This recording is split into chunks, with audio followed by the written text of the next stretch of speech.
Hoy exploraremos estos versículos del 1 al 10 sobre la culpabilidad del hombre y la gracia de Dios, que es el tema de esta mañana. La culpabilidad del hombre y la gracia de Dios. Aquí Pablo resume su teología de la salvación en estos versículos. Y puedo presentar en esta mañana 3 lecciones. La primera es la condición del hombre. Está muerto. La descripción que da la Escritura. Presenta la bondad de Dios. Nos dio vida, estando muertos. La naturaleza de la salvación, en tercer lugar, es gratuita. Gratis. Así que si tienen su Biblia, en Efesios capítulo 2, nos vamos a adentrar en el texto en esta mañana, mirando el primer punto que tenemos en esta hora, el problema del hombre. ¿Cuál es el problema del hombre? Dice, y para eso vamos a los primeros 3 versículos,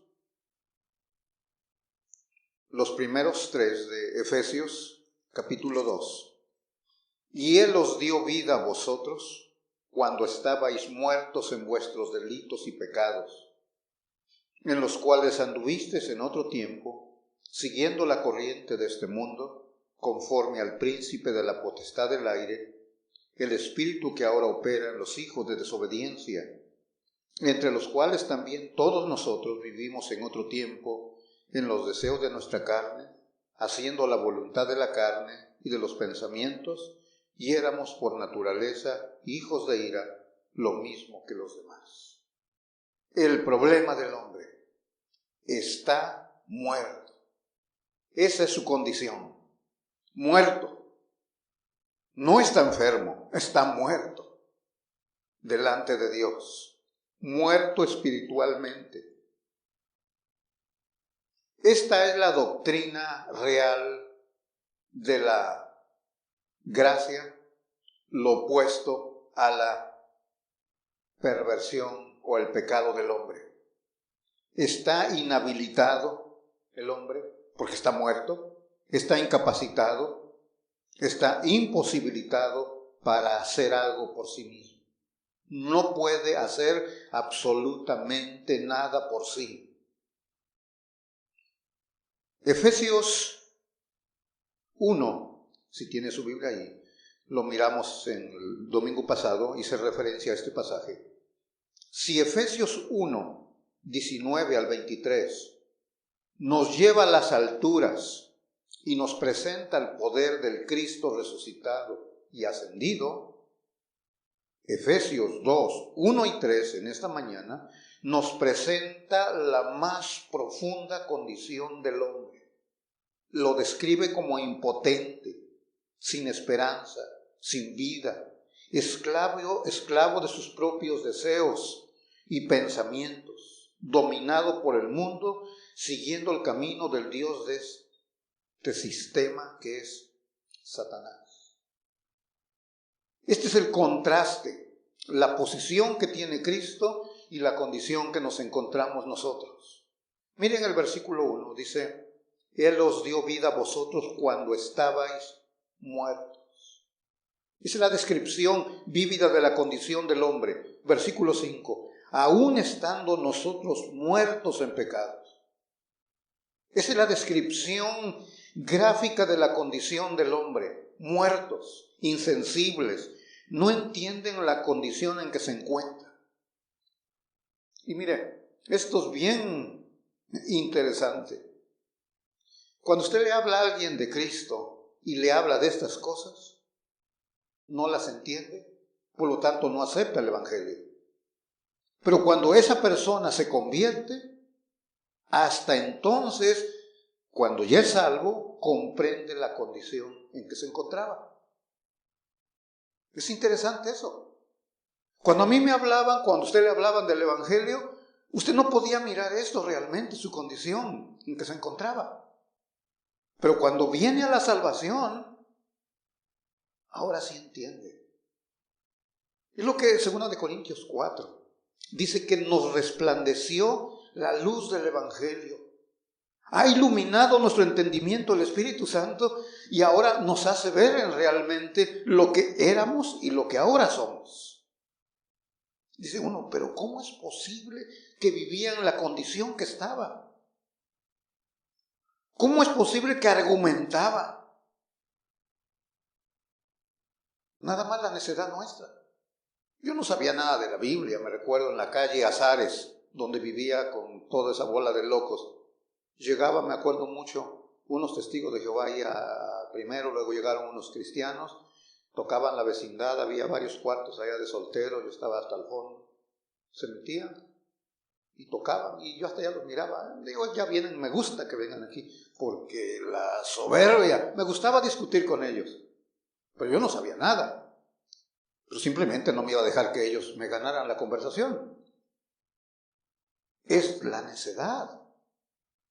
No entendía, como dice la Escritura, mi problema es que estoy muerto delante de Dios.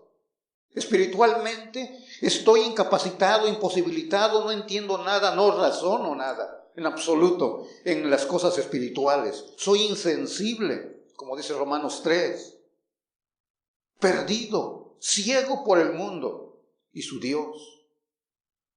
Esa es la condición del hombre. Piensa que está viviendo cuando en verdad está muerto. Piensa que está disfrutando de la vida y está condenado. Piensa que vive y está ciego. Sus deseos lo dominan, lo controlan y hace lo que sus pasiones lo inclinan. Pero piensa que está disfrutando de la vida. Cree estar libre cuando en verdad está esclavizado. Está esclavizado. Cuando he hablado con los que son alcohólicos, dicen, no, yo no necesito la religión. Si yo quisiera lo dejo. Dice, ¿por qué no lo dejas? No, porque no quiero, pero cuando quiera lo dejo. Y siguen así hasta que se hunden. Están esclavos, pero no lo pueden ver. ¿Por qué? Porque están ciegos. Están muertos. Supone que disfruta el hombre plenamente cuando en verdad está condenado. Pero no lo puede ver. Juan 3:18 dice eso. El ser humano no es que va a ser condenado, como le dije a alguien. Dice, usted me está condenando. Digo, yo no te estoy condenando. No necesito condenarte. Ya estás condenado por Dios. Yo no estoy condenando a nadie. Ya estás condenado. ¿Para qué te condeno si ya lo estás? Romanos dice que está atesorando, acumulando ira para el día del juicio de Dios. Cada vez que el hombre se rebela contra el Evangelio, las buenas noticias que Dios tiene por medio de Cristo para el pecador, está acumulando más ira. Está añadiendo más ira, como dice la Biblia aquí, atesorando ira para el día de la ira. Si pudiéramos medir la ira por libras, tienes una libra de ira. Cada vez que rehusas, estás acumulando otra libra de ira. Más ira para el día de la ira. Pero el hombre no se da cuenta que lo que le espera es algo aterrador cuando se enfrente delante de Dios. No tiene esperanza alguna, excepto si Cristo está con él. Si Cristo es su Salvador, es la única esperanza que tiene. Y Pablo lo resume aquí en estos versículos, los 3 primeros. Dice que está muerto. Y un muerto pues no tiene vida. Veamos, aquí hay 3 factores que son contribuyentes para el pecador. 3 factores aquí que miramos en estos 3 versículos. Dice que es por naturaleza. Dice el versículo, por naturaleza somos hijos de ira, dice el versículo 3, y éramos por naturaleza hijos de ira, o sea, de nacimiento. Nuestra misma naturaleza ya está manchada por el pecado. ¿Qué dicen los papás de sus niños? qué hermoso mi niña, mi niño, mi bebé, mi nene, qué bonitos y todo. No cesan de halagos para su niño y su niña. Dios los mira de otra manera. El Salmo 51, versículo 5, si tiene su Biblia ahí, para los que no saben este versículo, dice el Salmo 51, 5. En pecado me concibió mi madre.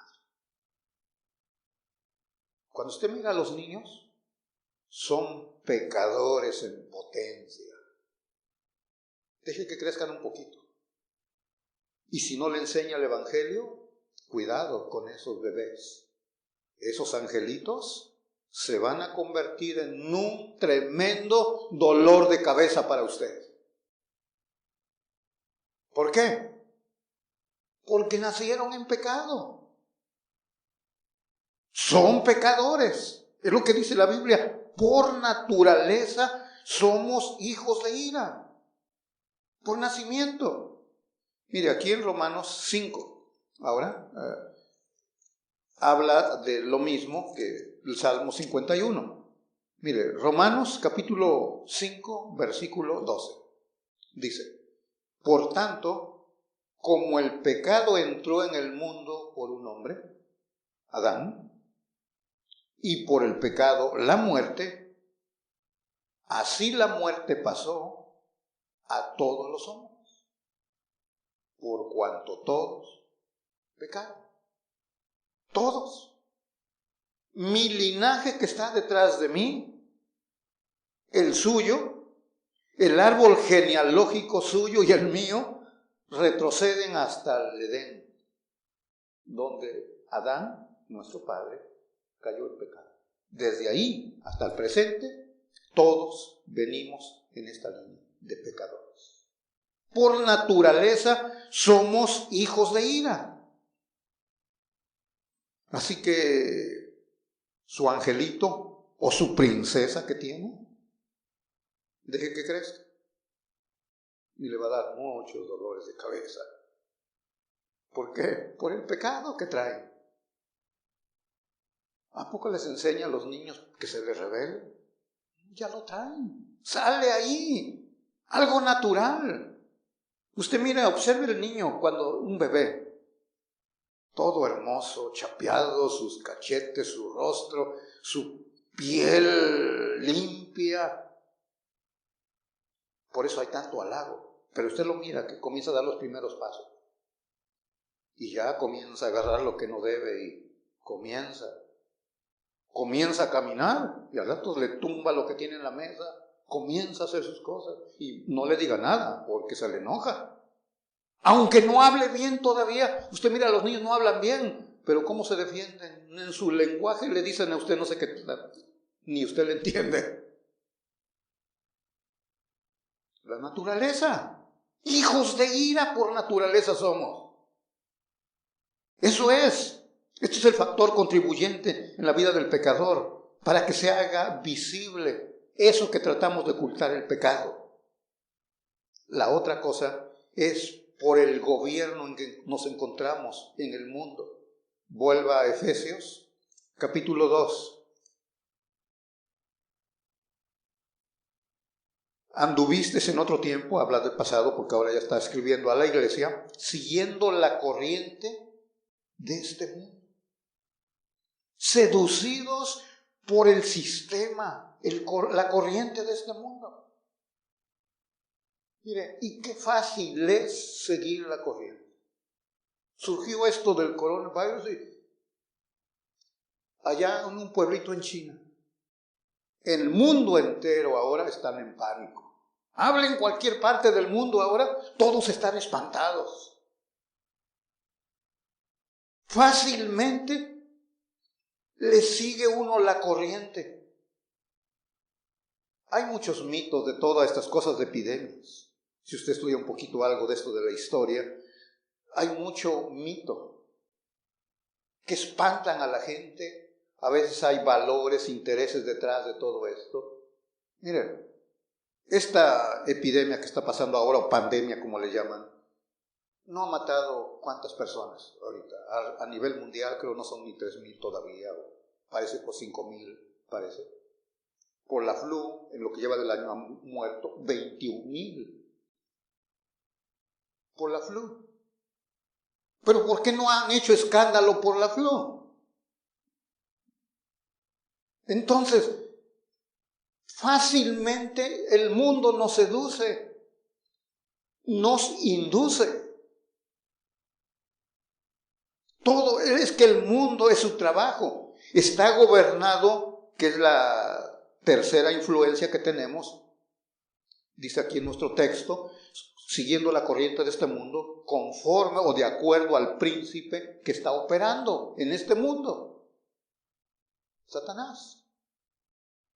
El príncipe que está influyendo en la sociedad, está detrás de esto, es el enemigo. Usted lo mira ya en Efesios 6, habla de que gobiernan las potestades en el aire.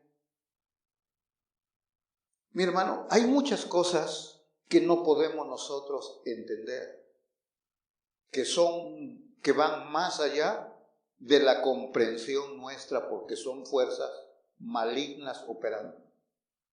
No solo por naturaleza, sino por seguir la corriente de este mundo y la influencia del Dios que gobierna en esta tierra.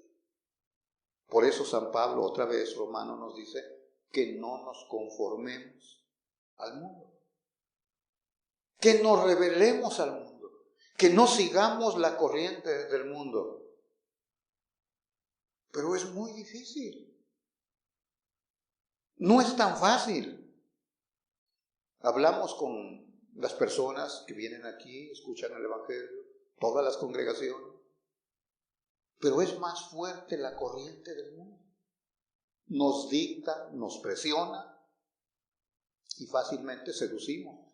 Caemos a la seducción de este sistema. Miren, en el pasado, hace 40 años, 42 años, cuando el Señor tuvo misericordia de mí, no había muchas cosas que ahora hay. Hay modas que están pasando. No se oían apóstoles, no se oían profetas. Ahora hay abundancia de ellos. El mundo, el sistema, la gente, como hace que 45, 50 años, cuando me tocó vivir en esa vida desenfrenada de los hippies, en esa época, la moda era el pelo largo. Venimos a estos años recientes, son los pelones. En aquella época el pelo era la moda de tener pelo largo, y ahora la moda en el presente es no tener pelo.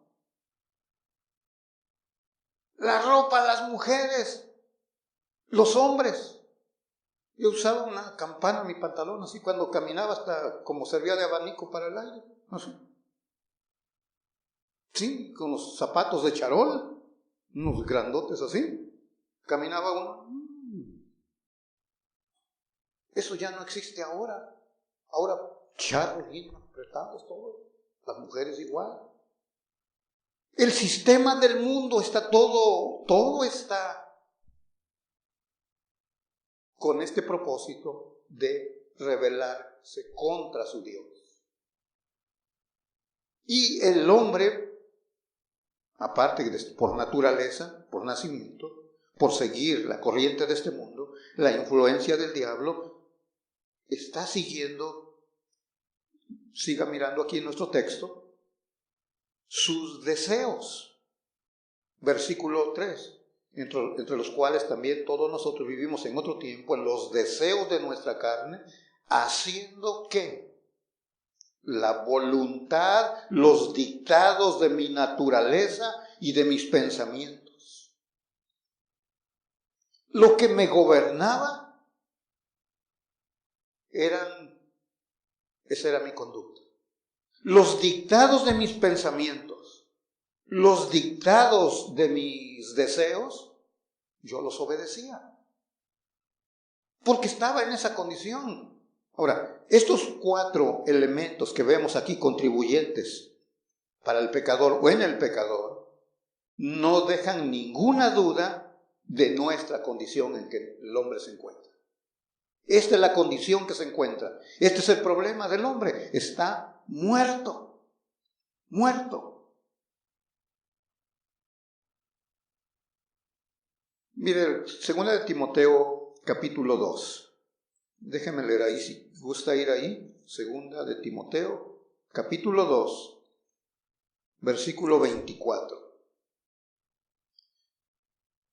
Porque el siervo del Señor no debe ser contencioso, sino amable para con todos, apto para enseñar, que con mansedumbre corrija a los que se oponen, por si quizá Dios les conceda que se arrepientan para conocer la verdad y escapen del lazo del diablo en que están cautivos a voluntad de él. Escucha, el ser humano que está muerto delante de Dios, espiritualmente está muerto, está cautivo a la voluntad del enemigo. Él dicta su conducta. Él genera todo y su cuerpo se presta para satisfacer el pecado. Este es el instrumento del pecado. Seguimos los dictados de la naturaleza porque está la fuerza del enemigo. Por eso el hombre no se va a dar cuenta de esto. Por eso hablamos y hablamos el evangelio y la gente aún viniendo a las congregaciones. El común denominador de mucha gente es que yo soy así. Es que yo soy así. Y hay algunas personas que no me ha tocado enfrentar a las personas. No, pues yo soy así. Y lo dicen con tanta convicción que me convencen. ¿Pero sabe de qué me convencen? De que están muertos. No han experimentado el nuevo nacimiento. Porque si usted mira el texto aquí, volviendo a Efesios, está hablando en pasado, versículo 2, en los cuales anduvisteis en otro tiempo, en el pasado. Versículo 3, entre los cuales también todos nosotros vivimos en otro tiempo. O sea, cuando estábamos sin Cristo, hacíamos los deseos de nuestra naturaleza. Cuando tú vienes y me dices, es que yo soy así, es que yo siempre he sido así, lo que me estás diciendo es que todavía eres tu naturaleza, eres hijo, hija de ira y vives en esa dimensión. Porque los que están en Cristo, vamos a mirar más adelante, tienen nueva vida. Ya están vivos, no están muertos. Entonces, cuando las personas hablan de esa manera, es que yo siempre soy así. Y les decimos, mira, tienes que arrepentirte de esto, cambiar en esto. Esto no es correcto, no le agrada al Señor. Y dicen, no, yo soy así. Ustedes saben, cuando los matrimonios nos encontramos con la esposa o el esposo así, nos dan ganas de ahorcar a la esposa o al esposo. Oiga, tiene viviendo años con ella y le dice, pues es que yo soy así. Así me conociste, ahora te aguanto. Ay, Señor. Eso no está, le llegan a uno malos pensamientos. Es que yo soy así. Es porque no han experimentado la vida, están muertos. Esta es la condición triste y deplorable del pecador. Está muerto. No está herido, no está enfermo, entiéndelo, muerto delante de Dios. Esa es la condición, muerto. La segunda lección que podemos encontrar aquí es lo opuesto, la bondad de Dios, del versículo 4 al 6. Lo leemos, Efesios 2, 4 al 6. Pero Dios, que es rico en misericordia, por su gran amor con que nos amó, aun estando nosotros muertos en pecado, nos dio vida juntamente con Cristo. Por gracia sois salvos. Y juntamente con Él nos resucitó y asimismo nos hizo sentar en los lugares celestiales con Cristo Jesús. La clave del versículo, o de este punto, es versículo 4. Pero Dios hizo la diferencia. Pero Dios. Primero describe el problema del hombre, está muerto. Pero Dios, mira lo que él hizo. Esta es la bondad de Dios. Nos dio vida. Nos dio vida. La bondad de Dios. La bondad, la palabra bondad viene del latín bonitas, para que no se le olvide, bonitas. Habla de bueno, bienhechor, benévolo, benigno, blandito. Estas son las palabras sinónimas del carácter de nuestro Dios, que es bondadoso. Voy a pedirles que busquen algunos pasajes que los quiero compartir con ustedes. Por ejemplo, este no lo busquen, Romanos 11:22, pero presenta los dos lados del carácter de nuestro Dios. Presenta, dice, la bondad y la severidad de Dios. Porque a veces tendemos a enfatizar más parte de su carácter, en este caso nos gusta el amor. Es el artículo que anda circulando ahorita, que lo puse apenas en la semana. Porque soy acusado, como muchos los que predicamos la palabra de Dios, nos dicen que proclamamos mensajes de odio.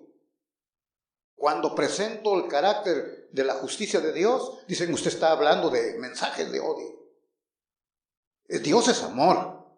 Bueno, tenemos que ver, como dice Romanos 11:22, la bondad de Dios y la severidad de Dios. Pero hay unos pasajes que tienen que ver exclusivamente con la bondad de Dios, la longanimidad de Dios.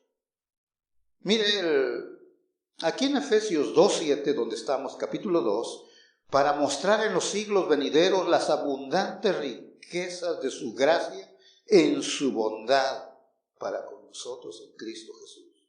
Su bondad. Pero vayan al libro de los Salmos, capítulo 31, 2 versículos que quiero que vean ahí. Salmos, capítulo 31. 31, versículo 19. Dice, cuán grande es tu bondad que has guardado para los que te temen, que has mostrado a los que esperan en ti delante de los hijos de los hombres. Con admiración, cuán grande es tu bondad. Es una exclamación de algo sorprendente, la bondad de Dios. Vaya al Salmo 145, allá al final de los Salmos, 145. Hermoso este pasaje, versículo 7. Proclamarán la memoria de tu inmensa bondad. Está en grado superlativo, tu inmensa bondad. Ese es el carácter de nuestro Dios, tu inmensa bondad. Mi hermano, eso es nuestro Dios con el pecador, magnánimo, generoso. Pero me gusta la palabra aquí que se describe como paciente ante lo adverso. Y en este caso, usted y yo somos lo negativo, lo rebelde, lo contrario a la voluntad de Dios. Pero Él es bueno. Por eso dice el versículo en el texto que tenemos, pero Dios, ¿qué hizo con el muerto? Nos dio vida. Es lo que dice nuestro texto que tenemos aquí. Nos dio vida.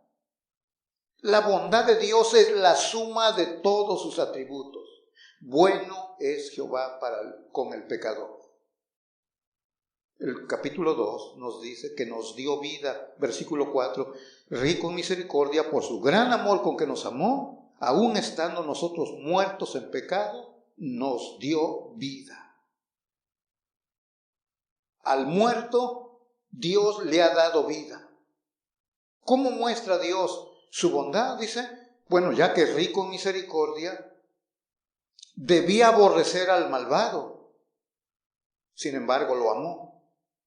Debía condenar al vil, sin embargo lo perdonó. Debía de castigar al culpable, ¿y qué hizo? Lo absolvió, lo declaró inocente, justo.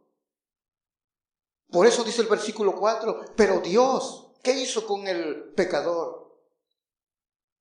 Si usted mira el versículo 1, dice, y Él os dio vida a vosotros. Versículo 1.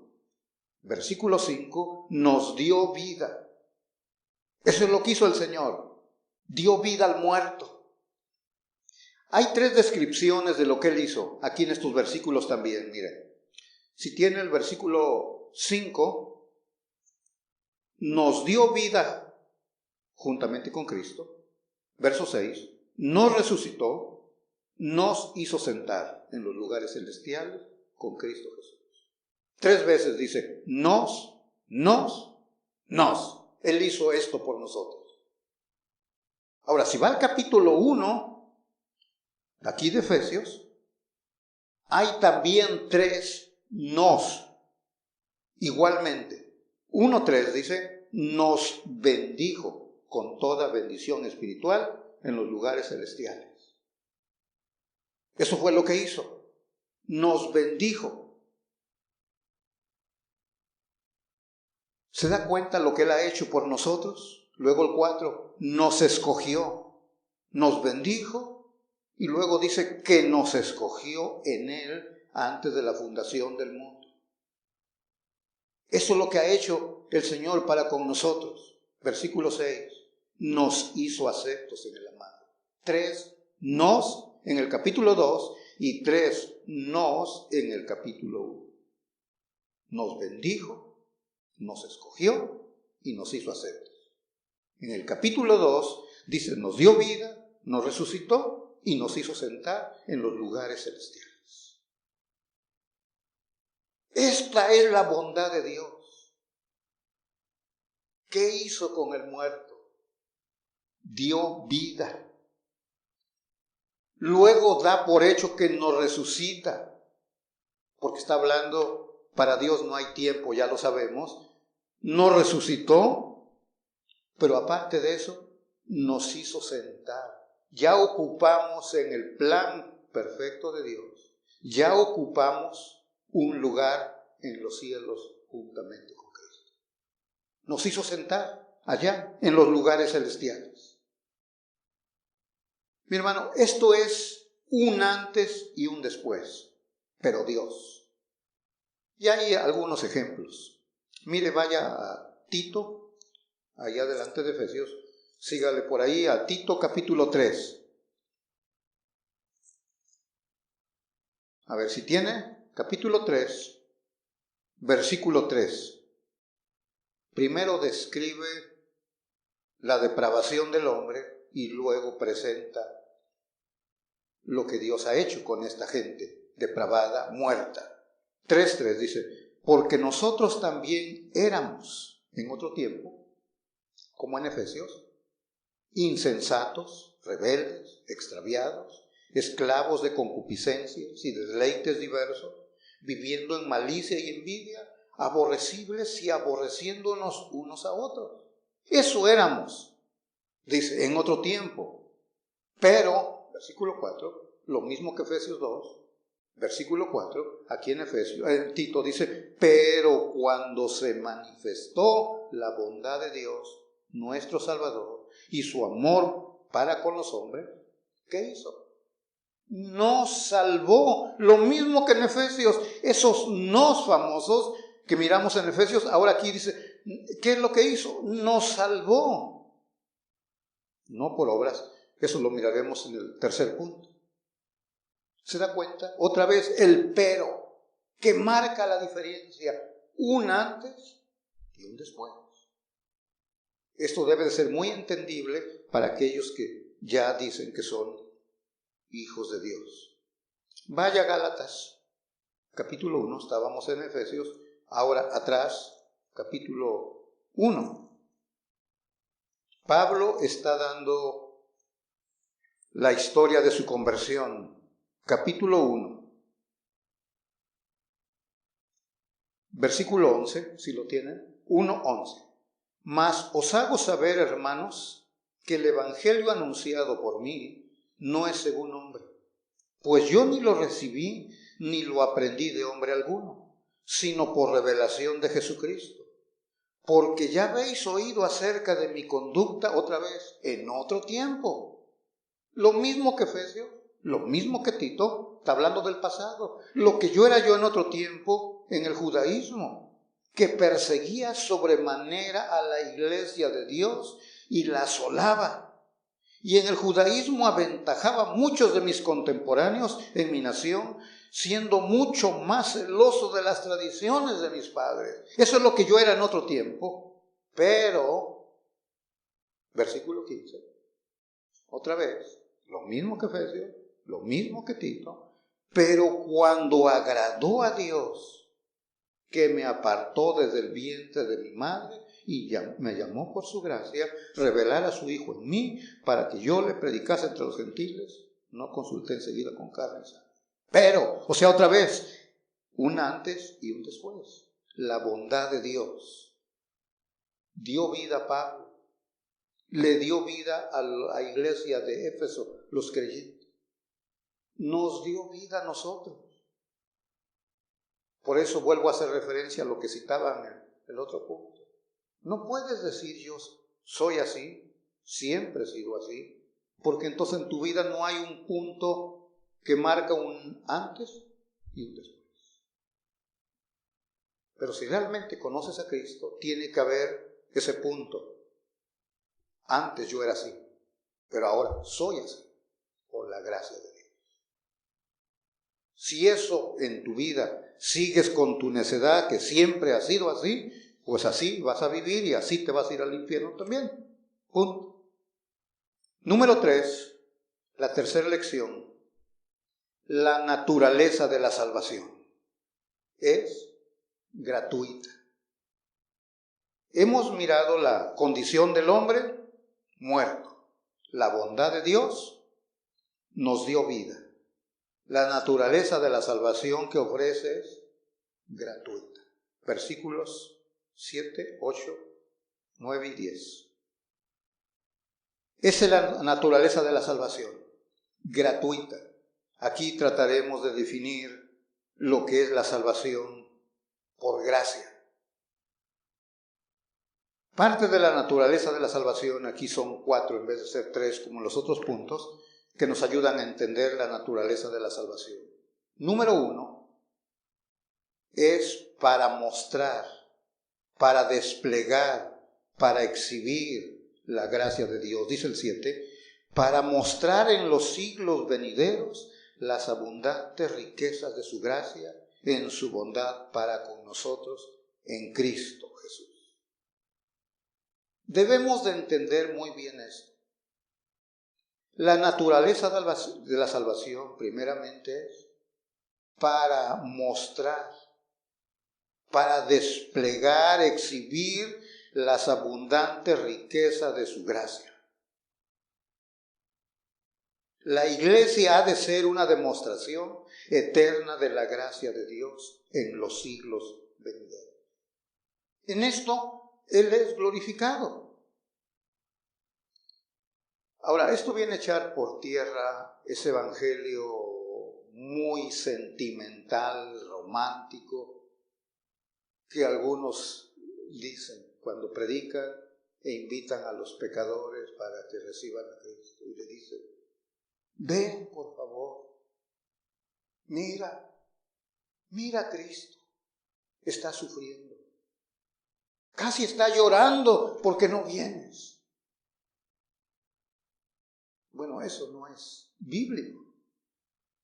No, la salvación en primer lugar es para la gloria de Él.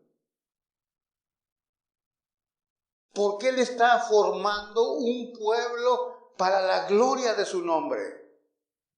Primero que nada, es para la gloria de Él. Mi hermano, cuando decimos hay que amar a los pecadores, hay que hablarles del Evangelio, hay que hablarles del Evangelio. Pero mira, tú no le vas a hablar a los perdidos y dices, no, es que tú no amas a los pecadores. No, es que tú no amas lo suficiente al Salvador. Tú no amas lo suficiente a Cristo. Si tú amas lo suficiente a Cristo, vas a hablarles a ellos. No puedes decir que amas mucho a Cristo y que amas mucho a los pecadores, pero no les hablas. No, ni amas a los pecadores, tampoco amas lo suficiente a Cristo. Porque si lo amaras a Él, tú hablarías a otros de Cristo. Este es el punto. Por eso esto es para exhibir, desplegar, dice, o para demostrar las abundantes riquezas de su gracia. Un pueblo para su nombre en los cielos, su iglesia. Por eso la compara con su novia, con su esposa. Dios está preparando ese pueblo que va a estar con Él siempre por la eternidad. Su novia, su esposa, es la iglesia. En los siglos venideros. Como dice aquí Efesios 1:6. Lo mismo. Para alabanza de la gloria de su gracia. Para eso nos predestinó, para eso nos adoptó, para eso nos escogió, para alabanza de su gloria. Si usted mira el Antiguo Testamento, hay muchas porciones que hacen alusión a su nombre. Porque mire, aún aquí nosotros como iglesia, la iglesia funciona, sigue adelante, a pesar de usted y a pesar de mí. Porque si Él confiara en nosotros para llevar adelante su iglesia, somos un rotundo fracaso. La iglesia la lleva adelante porque es de Él. Él dijo, yo edificaré mi iglesia. No puede confiar en usted. Si ni su mayordomo confía en usted. Tal vez ni en su casa confía en usted. ¿Cree que Dios va a confiar en usted o en mí? Dice que oremos. A ver, ¿cuánto ha orado esta semana? Si dependiera de mis oraciones, si dependiera de tus oraciones, no hay nada. Pero si Dios lleva adelante su obra, es por amor a su nombre. Ese amor a su nombre. Porque usted no es una garantía, yo no soy una garantía. Entonces, primeramente es la naturaleza de la salvación, es para mostrar o exhibir las abundantes riquezas de su gracia. 1:7 dice lo mismo, en quien tenemos redención por su sangre, perdón de pecado, según la riqueza de su gracia. Hay abundancia en Él. No hay mucho tiempo para tomar pasajes, pero por ejemplo, Hechos 15:14, Tito 2:14, Primera de Pedro 2:9, dice que Él está seleccionando, buscando un pueblo para su nombre. Esa es su iglesia. Es ese pueblo redimido por la sangre del Cordero, para su nombre, para su gloria. Me dice la familia que la iglesia salen a ganar almas y que estaban testificando el domingo creo pasado, que ganaron como 33 almas. Y ya llevan en el año ahorita, no, llevan una cantidad exagerada de ganados. Digo, ¿y cuántos están ahí congregándose? Pues ninguno. Digo, ¿cómo? A ver, explíqueme cómo está esto. ¿Cómo está esto? ¿Ya? Pero estaban hablando de coronas. ¿Tú no has ganado nada? No vas a tener ninguna corona. Yo ya gané 30, yo sí tengo una corona. ¿Cuál es la imagen que tienes de eso que te van a dar una corona? Si no mereces nada, estábamos mirando, no mereces nada. Esto es para la gloria de Él nada más. Es para su gloria. Él debe de ser glorificado. Por ello, la Escritura nos habla en muchas partes, como en Romanos que habíamos leído. Mira, en salvar a pecadores, Dios exhibe su gracia. En condenar pecadores, exhibe su justicia y su santidad. Usted ve que en las dos partes Él es glorificado. Esto es objeto de mi gracia, mi iglesia. Estos no quisieron el Evangelio, aquí muestro mi justicia. Su santidad fue pisoteada, no aceptaron el Evangelio, está exhibiendo su justicia. Es muy simple entenderlo. Ahora, ¿cómo fue adquirido en segundo lugar? Primero, para mostrar, para desplegar las riquezas o las abundantes riquezas de su gracia. En segundo lugar, ¿cómo fue adquirido este pueblo? Esto que está formando su iglesia. Dice 2:8, aquí en Efesios, porque por gracia sois salvos. Salvados es la palabra. Salvados es un pasado consumado. Todo ya fue llevado a cabo.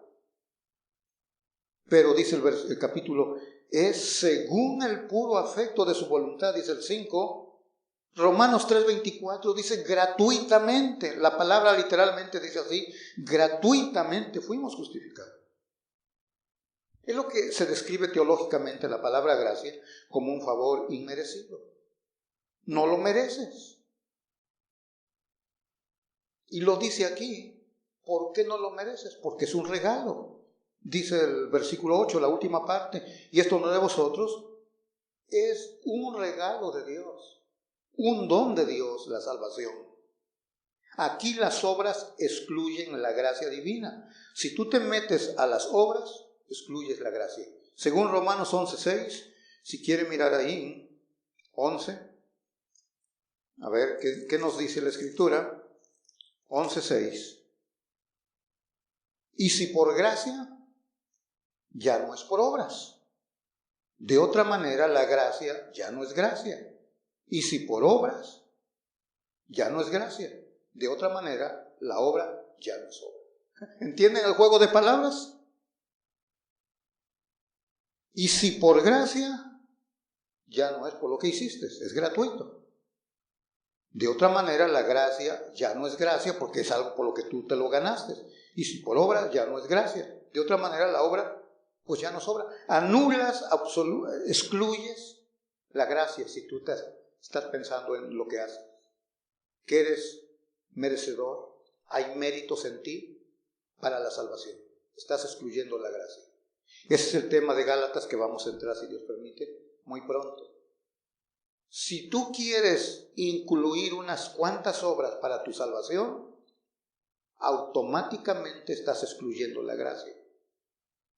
Si aceptas la gracia, excluyes todas las obras. Entonces reconoces que es obra de Dios y la gloria la das a Él por tu salvación. Pero si tú atribuyes a ciertos méritos tuyos tu salvación, estás haciendo a un lado la gracia de Dios, porque hay cierta parte tuya en tu salvación. Entonces la gloria es compartida. La mayoría de la gloria es para Dios, pero otra poquita es para mí. Y así no es el Evangelio, porque es un regalo de Dios, un don. Dios te la dio, no te costó nada. Esta es la salvación real por gracia. Por eso dice en Efesios 1:5, es según el puro afecto de su voluntad. Tienes que entender, esta es la doctrina de la gracia, regalo de Dios. Algo que no te costó nada. Y lo define bien con este término. Y esto no de vosotros. Tú no tienes nada que ver en esto. Excluye toda participación del hombre pecador. La Escritura anula, rechaza toda participación del pecador. Es un regalo. Pero el hombre, por su orgullo que tiene, le cuesta entender la doctrina esta de gracia, porque siempre quiere ser Dios el hombre. Ha jugado a eso. Quiere ser parte. No quiere quedar excluido. No quiere aceptar la posición o condición que Dios dice del hombre. Muerto. Por eso cuando escucha esta enseñanza de la gracia, no, pero yo tengo que hacer algo. Pues cuando le hablamos a las personas de la gente, ven a la congregación. Tengo unos problemas todavía, déjame primero arreglarlos y después ya voy. Como diciendo, déjame primero limpiarme un poquito para que vaya yo. Bueno, puedes venir aquí y todavía sigues siendo pecador. La diferencia es que hemos sido justificados en Cristo. Pero seguimos siendo pecadores. La única diferencia es que pecadores perdonados, redimidos por la gracia de Dios. Esta es la salvación por gracia. Ya estás luchando ahorita tal vez en tu mente. Sí, pero es que yo tengo que hacer algo. No. Porque si haces algo, entonces ya no es gracia. Estás anulando la gracia para dar cabida a tus pequeñas obras. ¿Entiendes? Entonces estás anulando la obra de Cristo. Y si tú puedes hacer algo por ti mismo, pues entonces ¿para qué vino Cristo? Eso miramos al principio, está muerto el hombre. Y un muerto no puede hacer nada. Pero es que todavía no puede digerir que estás muerto sin Cristo. Si ando bien vivito, bueno, según tú, pero según la apreciación de Dios, estás muerto. Ya lo vimos. Pero la bondad de Dios es la que obró y te dio vida. Ahora quiere que entiendas la naturaleza de tu salvación. ¿Cómo fuiste salvo? ¿Por qué? Primero hemos visto, es para que Él sea glorificado, mostrar las abundantes riquezas de su gracia en la eternidad. 2, ¿cómo fuiste adquirido? Gratuitamente. No te costó nada en absoluto. 3, lo único que haces es confiar, aceptar lo que Él hizo por ti. Por fe. Es el canal para recibir el regalo que Él te ofrece. Quizás este es un gran problema en las familias dentro de los cristianos. Aquí y en todo lugar oímos lo mismo. Cuando la gente testifica y da gracias, pues yo doy gracias porque mi familia está bien. Y déjame decirte, si tu familia no conoce a Cristo, no está bien. Escúchalo bien. Si tu familia no está en Cristo, no está bien. Está bien, pero bien condenada. Tu familia. ¿Entiendes? No puedes decir que está bien y contentarte y quedarte allí. Oh no, Dios le provee a mi familia allá donde está en México, en Salvador, en Guatemala. Dios le provee para comer y lo guarda en su salud. Está bien, gracias a Dios. No, no está bien, entiéndelo. No está bien. Porque están condenados. ¿Cómo puedes decir que está bien tu familia si están condenados? Estás aceptando que en el estado que se encuentran están bien con Dios. Cuando Dios dice que están muertos y tú dices que están bien. O solo que quieras decir eso, que están pero bien muertos. Eso sí, tu familia está bien muerta entonces. Mientras no tengan esa fe salvadora, esa fe que salva, no han aceptado el sacrificio que Dios ha proveído para el pecador por medio de Cristo, las personas no están bien. Es el himno que cantamos, ¿verdad? Estoy bien con Dios. ¿Por qué lo proclamamos? Porque ya estamos bien con Dios. ¿Por qué? Porque se terminó la enemistad y ahora hemos sido reconciliados, ahora tenemos amistad. Mis pecados todos fueron perdonados. Si muero ahora, está todo bien conmigo y con Dios. ¿Por qué? Porque Él ya lo hizo. Pero primero tiene que existir esta aceptación de la obra que Cristo ha hecho a tu favor como pecador. Es donde la fe se ejercita poniéndola en el sacrificio de Cristo. Otra vez, no se trata de que tengas fe chiquita o una fe muy grande. Ese hombre es de mucha fe. No se trata del tamaño de tu fe. Si la mides en metros o en kilómetros o en pies, no. Depende en dónde la tienes depositada. ¿Dónde está tu fe? Mi fe descansa en la obra que Cristo hizo. Esa es mi confianza. Lo que Él hizo por mí, eso es lo que me garantiza que tengo esta salvación gratuita. Yo no hice nada, pero he confiado en lo que Él hizo por mí. Ahora tengo salvación. Y eso es lo que me da certeza, me da seguridad. Eso es lo que me satisface, porque estoy en Él. Por último, el resultado de la salvación. Hemos mirado en la naturaleza de la salvación, primero para mostrar o desplegar las abundantes riquezas de su gracia, cómo fue adquirida gratuitamente. 3, la fe que salva, para que aceptes el sacrificio o la obra de Cristo. 4, ¿cuál es el resultado? Verso 10, vaya al texto nuevamente para terminar. Porque somos hechura suya, creados en Cristo Jesús para buenas obras, las cuales Dios preparó de antemano para que anduviésemos en ellas. La nueva vida. Ahora estoy vivo. ¿Cómo voy a andar ahora? Dice que voy a andar en buenas obras. En buenas obras. El capítulo 2, versículo 2, dice: en los cuales anduvisteis en otro tiempo, siguiendo la corriente de este mundo, conforme al príncipe de la potestad del aire, al espíritu que ahora opera en los hijos de desobediencia. Así anduve en otro tiempo, pero dice el 10, ahora ando en buenas obras. Ahora ando diferente, nueva vida que tengo en Cristo. Y Pablo aquí en Efesios abunda sobre esto. Miren el capítulo 4 de Efesios, versículo 1. Yo pues, preso en el Señor, os ruego que andéis. Ya no como el capítulo 2, versículo 2, como andábamos antes. Ahora te ruego que andéis como es digno, de acuerdo a la vocación en que fuisteis llamado. Verso 17 ahí de Efesios 4. Esto pues digo y requiero en el Señor que ya no andéis como los otros.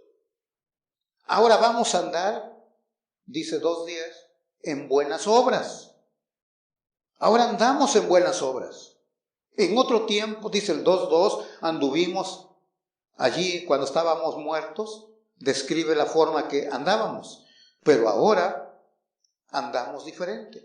Dios preparó obras para que andemos en ellas. Miren el capítulo 5, versículo 2. Andad en amor. Versículo 15. Mirad pues con diligencia cómo andéis. Todo el Espíritu Santo nos está llamando para que veamos que nuestro andar ahora, que ya estamos vivos, cuando comprendemos esta salvación que tenemos, la naturaleza de ella, que ahora vamos a andar en buenas obras. No contribuyen para nuestra salvación, pero son la evidencia de ella. Una nueva forma de vivir, nueva forma de conducirnos, nueva manera de andar. ¿Se da cuenta el orden que hemos seguido en esta mañana? Estamos anulando toda obra tuya o mía para mi salvación. Es gratuita. Pero la naturaleza ahora de la salvación nos dice que Dios preparó de antemano una forma de vivir para nosotros. Buenas obras vivir. Estas manifiestan que tenemos salvación. ¿Se recuerda el Sermón del Monte que el Señor Jesucristo predicó? Cuando habla de que somos la luz.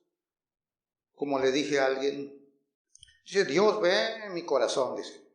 le hablaba de ciertos hábitos que tiene y me dice, no, pero Dios ve mi corazón. Le digo, eso es muy cierto.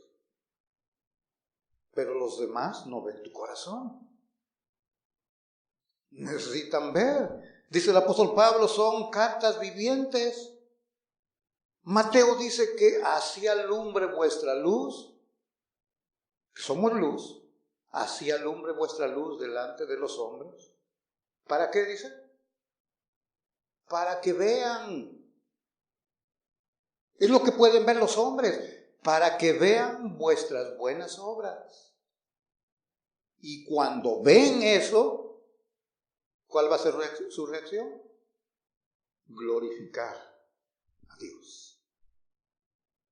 Sí, si yo soy salvo, tengo la salvación, una obra del Espíritu Santo, es cierto, pero los hombres ven lo exterior.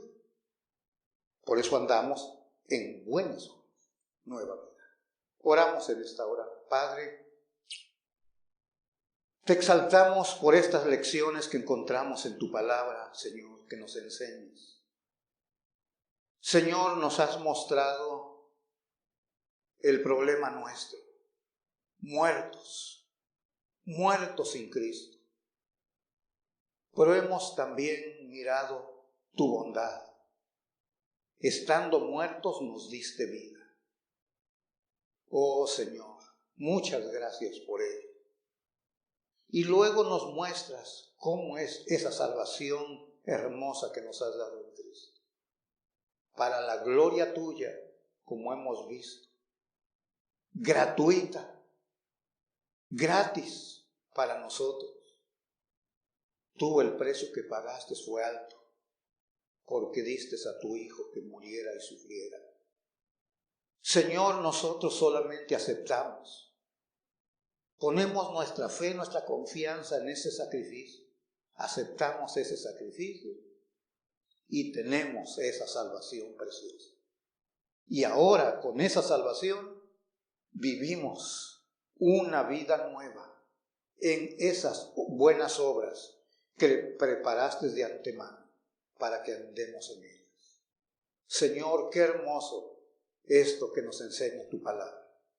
Que esto sea, Señor, para que nos motive para vivir unas vidas llenas de gratitud, unas vidas llenas de agradecimiento que nos muevan, Señor, a amarte más, servirte más intensamente. Padre, gracias, bendito Dios, en esta hora. Seguimos adorando y por todo esto que tenemos en ti, te damos la gloria, Señor. Ahora aquí en el presente, pero toda la eternidad, Señor, serás glorificado porque has redimido o estás redimiendo un pueblo para tu nombre, Señor. Y gracias porque nosotros somos parte ya de ese pueblo, Señor. Bendito eres, Padre, en el nombre de Cristo nuestro glorioso Salvador.